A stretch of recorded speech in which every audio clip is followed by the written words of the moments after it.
You know what? Yeah, I'm still on cloud nine. I'm still ecstatic from last night's victory. What an emphatic victory, a crucial victory, and we are into the final eight, the quarter-finals of the Champions League for the first time since 2014, and it feels good.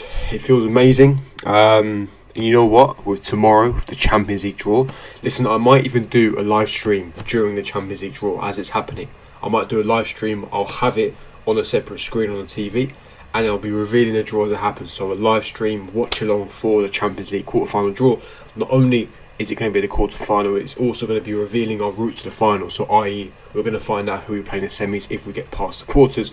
Really interesting. I'll be revealing all the opponents, of course. Many of you guys know who we could potentially get, but I'm going to give you guys a probability of each team. I'll be also giving you guys a news edit video. Erling Haaland, Roman Abramovich making a 150 million euros Erling Haaland promise to Thomas Tuchel if he gets Champions League football. That is the main condition.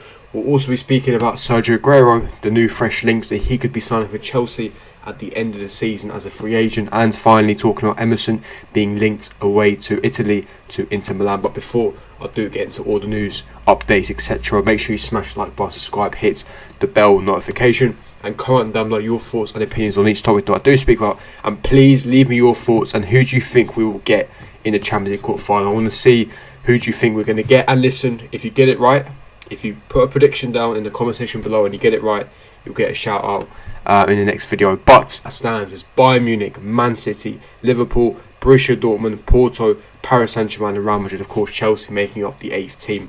So there's no restrictions. So with around the 16, you can't face an English club. That's completely standard. You can't face a club from your own team. You can't also face a club from your group stage that you faced, of course. You can face an English team. We can face anyone. Literally, we can pick anyone. So Real Madrid, Paris Saint-Germain, Porto, Dortmund, Liverpool, Man City or Bayern Munich. And now, for me, it's a case of, I alluded to this in my review.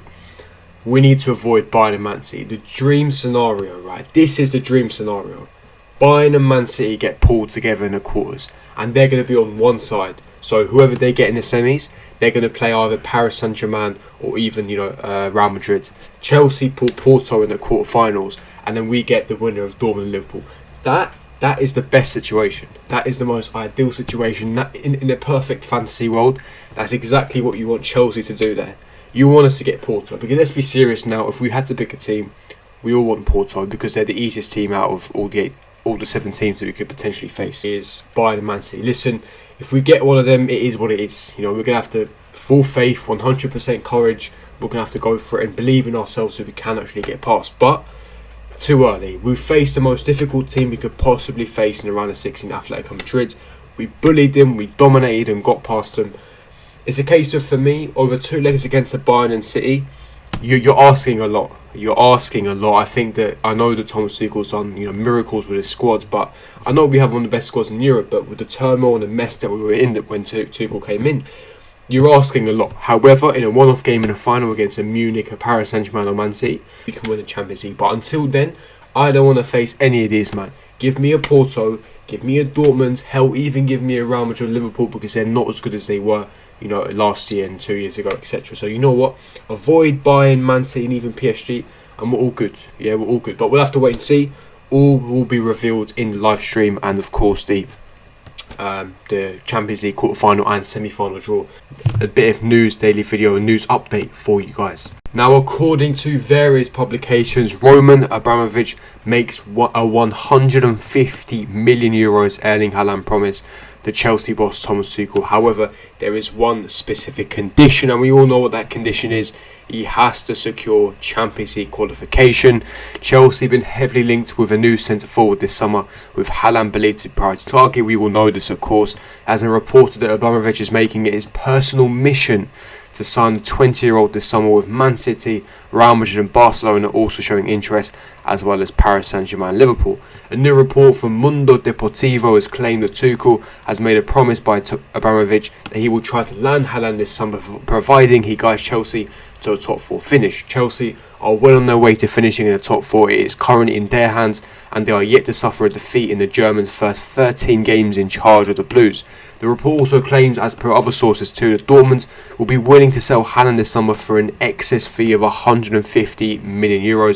His €75 million release clause doesn't become active until next summer, as we of course know. And according to Fabrizio Romano, no club is in the lead to sign Haaland because Haaland simply hasn't had time to think about it. He hasn't had time to make a discussion with his agent, Raul. He hasn't had any sort of time to think about his future. He's fully dedicated on Dortmund. Don't forget, Dortmund are also in the quarterfinals of the Champions League. So, hell, we could even face him in a quarterfinal.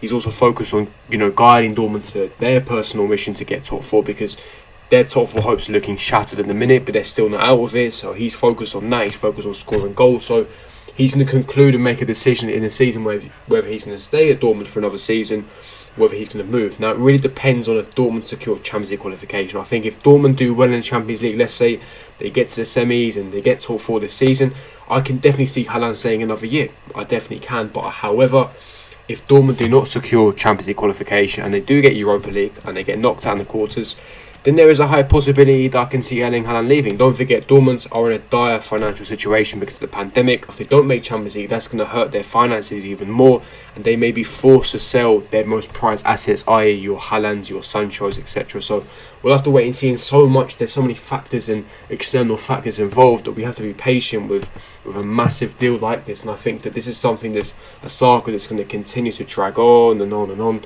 So we'll have to wait until the summer. I'm optimistic though. I'm optimistic. I know a lot of rival fans are going to laugh and mock and say he's off to City or he's off to Bayern or whatever. But I believe I wouldn't put as favourites, of course. I think Man City are indeed favourites. I'm not going to be delusional. However, for me to say that we don't have a strong chance is false, because we do. We are an elite club. We have the resources, we have the finances, and we have the ambition. So, of course, we have a fighting chance. But for us personally, we have to get Champions League. It's as simple as that. You can't avoid that. You have to get Champions League with the squad that we have, and if you want to attract the calibre and the level of Erling Haaland, you have to get top 4. There's no if, buts, or maybes. You get Europa League, forget about it. It ain't happening. If we don't get top 4, I don't want to hear Haaland coming out of your mouths. It's not happening. We can forget about Haaland completely. However, when we do secure top 4, which is hopefully very, very soon, then we can start talking about it. Now, moving on, there's an interesting story that came out completely out of the blue, and that is in regards to Sergio Aguero. Now, could he potentially be an alternative to Erling Haaland if we do not secure him? Who knows? This came out yesterday from Aston Martin. There was actually a news reporter, fairly credible apparently, on Instagram saying that he was revealed by a source in the Chelsea car park that Chelsea are actually interested in bringing in an Argentinian this summer. So that could be Paulo Dybala, that we've been linked to, that I made a transfer news edit video on, or it could be Sergio Aguero, that Chelsea are actually really interested in Sergio Aguero apparently. Now, a Chelsea source said, in his words, "You always told me that we didn't bring any Argentines. Well, that may change soon. Sergio Aguero interests us, and the lot is Paulo Dybala as well." Now, this is shocking because, and surprising, because we've been hearing for a long time that Erling Haaland was a number one priority, that Roman Abramovich was going to do everything he did, as I said in this video, everything in his power to secure him. So if we're signing Haaland, then where's Aguero going to fit? Does that mean Giroud's leaving? But then if Giroud's leaving and Aguero's coming and we're getting Haaland, where's Aguero going to get the game time? The whole point of him leaving Man City is to get sufficient game time, because he's not getting the game time Man City. And not to mention that he's going to charge and want, extortionate wages. This guy's a free agent. He's still a big name. He's going to want big wages. So we're paying massive wages, probably 200k plus, for this guy to sit on the bench. No, I'd rather keep Giroud. There's no point. There's completely no point. If you're signing Aguero, you forget about Haaland. I think this could potentially be a smokescreen, or this generally could be an alternative to adding Haaland if we don't get top 4. I think if you don't get top 4, I think Aguero is a realistic target. Do you want him is a different question. I personally don't. 2012, yes, of course he was. He's one of the best strikers of all time. But he's finished. He's 34. He's injury prone. He's not been firing. Why are we taking a Man City reject? So essentially, what we were going to be about to do is take Aguero off their hands and then allow them to get Haaland. Free up space for them to get Haaland. I'm not having that. I don't know, but we'll have to wait and see. These are fresh rumours and reports, so we'll have to wait and see if anything develops on this story. But yeah, it's really interesting. Could Chelsea be potentially signing a veteran like Sergio Aguero on a free transfer? We'll have to wait and see. And moving on to the final story, it is in regards to Emerson Palmieri, and he has been linked to the move away to Inter Milan. Now, again, after him scoring a fantastic goal in the last minute against Atletico to seal us and push us through into the final 8 of the Champions League, it looks like he could potentially be off. Remember, Italy got the Euros this summer. I know the January window is already shut, and he is currently third choice left back, but Thomas Tuchel's already confirmed he's been training really hard. He's been working hard in training. He's really impressed with him, and it's unfair for him because he can't play him. We've got 3 left backs for 1 position. It's really unjust for him. But with that goal, that will do a lot for his confidence. That will do a lot for his confidence in the team morale and boost him.